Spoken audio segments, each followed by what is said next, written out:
If you want to transform your RC car from this bouncing bunny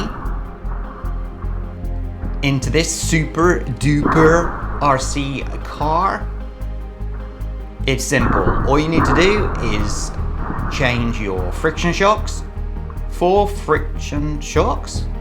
So, yes, doesn't quite make sense, does it? I swapped friction shocks for friction shocks. But let me explain.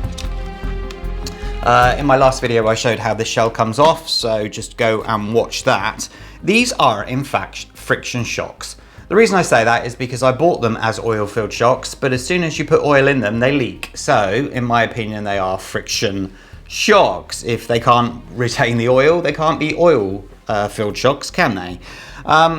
But with one very simple modification, I've got them to hold the oil and perform like oil-filled shocks should.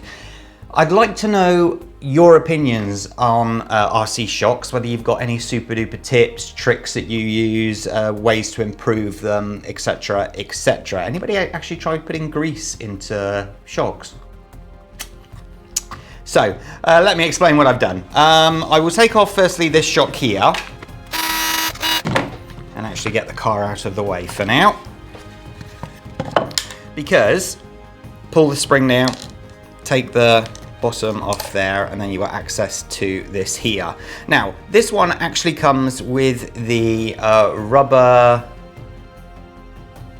can't remember the name, at the top, and I will put that somewhere on screen. How have I forgotten that? It was on my mind just before I pressed record. Go figure. And actually at the bottom there are two O-rings already here, and you'd have thought that the O-rings would do their job and obviously hold the oil in. It stops the oil slipping down.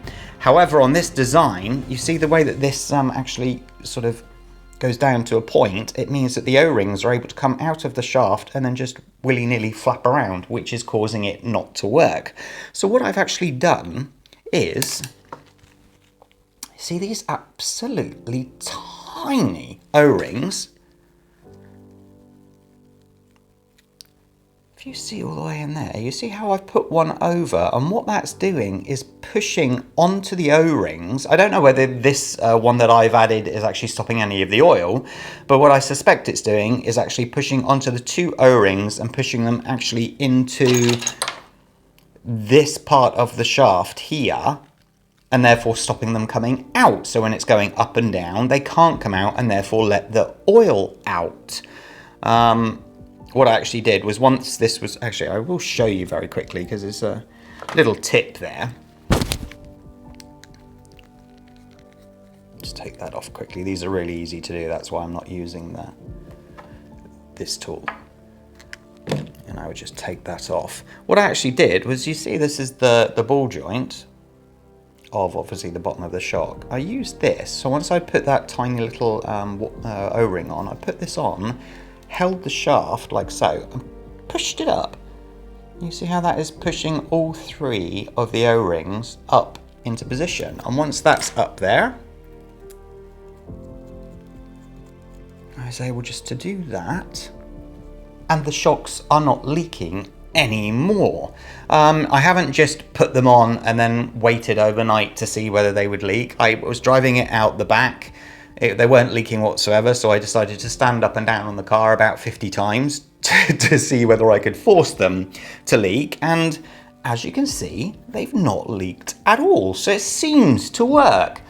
I'm not going to say it's going to work 100% of the time, but this is why I want your opinions on this one, because I'd love to think that we can take these older, not older, but these worst designed friction shocks and create oil-filled shocks from them by having one simple little mod on them. Now, to be clear, this is the original shock that came off, and this, you cannot do this on. The reason being, bladder. It doesn't have the rubber bladder at the top, so obviously oil would leak out of there and out of the seal here. However, you would be able to put one O-ring up there, because then that goes like that and forces it, but it doesn't matter because you can't do it for that. So that's why I haven't attempted to fix these specific shocks. But these ones here, they work very, very well indeed. Now, on AliExpress, where I purchased these, they actually do state clearly oil-filled shocks, and when I received them and opened them up, they had about 1 drop of oil in them, which is why they called them oil-filled shocks. So, but by putting one of these on, you can actually use them as oil-filled shocks, and it transforms them. So I'll have a link for these in the description below, and I'll have a link for those in the description below, because these are very, very useful indeed. And that's it. It's that simple, ladies and gents. It's not just specifically for the WL Toys 12429. It's pretty much any RC car out there with friction shocks that you should be able to fix the friction shocks in some way to make them oil-filled. So thank you so much for watching. Take care of yourselves. Stay safe. Bye-bye.